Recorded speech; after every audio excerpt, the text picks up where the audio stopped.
Harbor Hill stood 378 feet above sea level. Its rooftop offered panoramas to the east of rolling landscapes to the Dix Hills, to the north, across the Long Island Sound toward Westchester County and Connecticut, to the west, the looming towers of New York City, and to the south beyond Freeport and across the breadth of Long Island, to the Atlantic Ocean sprawling toward Europe. From the moment the site was purchased by John William Mackay as a wedding present for his new daughter-in-law, through construction of the main house and afterwards, Harbor Hill and its occupants remained in the public eye. In particular, the cost of the project, designed by Stanford White of the firm of McKim, Mead & White, elicited comment. Rumors flew, especially about the ultimate expenses, which reputedly ran as high as $6 million.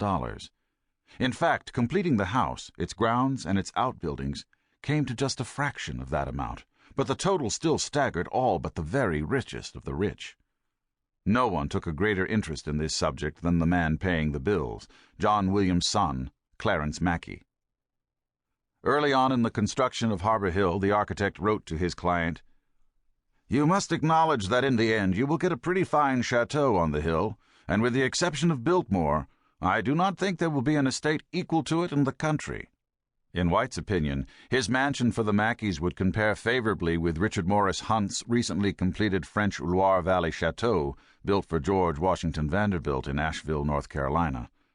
White was known for his hyperbole, but this prediction was accurate indeed. Harbor Hill became both a standard setter for the Long Island Gold Coast and one of the most opulent structures ever built in the United States.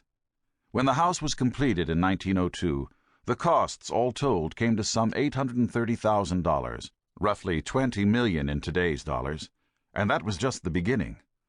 A great deal more would be spent in the ensuing years, both on modifications to the house and on the extraordinary collection of art and antiquities the Mackays amassed. From the start, Harbor Hill had detractors as well as admirers.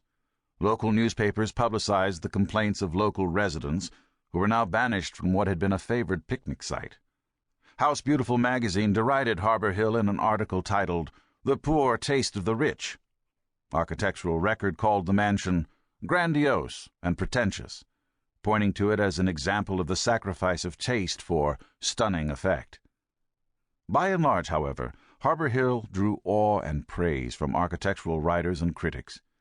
Even as late as 1938, newspapers extolled Harbor Hill as one of the most beautiful, most spacious, most completely equipped country places in America.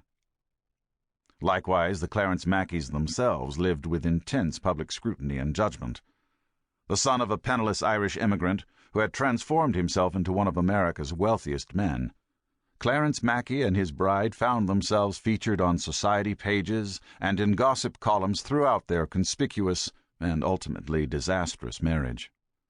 Their way of life provided a wealth of material for both adoring and damning social and cultural commentators and critics. The power of ownership and the country house. Harbor Hill reflected the confidence of a period of unprecedented American affluence and acquisitiveness. The agony of the Civil War and its aftermath had receded, and the country was enjoying a heady new atmosphere of robustness and self-certainty fueled by massive economic growth. People with fortunes made through canny investments in railroads, the telegraph, textiles, banks, oil fields, silver mines, and department stores now had unprecedented riches to display. The writer Henry James summed it up. Acquisition, if need be on the highest terms, may, during the years to come, bask here as in a climate it has never before enjoyed. There was money in the air, ever so much money. That was, grossly expressed, the sense of the whole intimation. The period has been characterized variously as the Gilded Age, the Robber Baron era, and the Age of Excess. Revealing a certain self-satisfaction and a desired prominence in Western history, some who enjoyed it most called it the American Renaissance.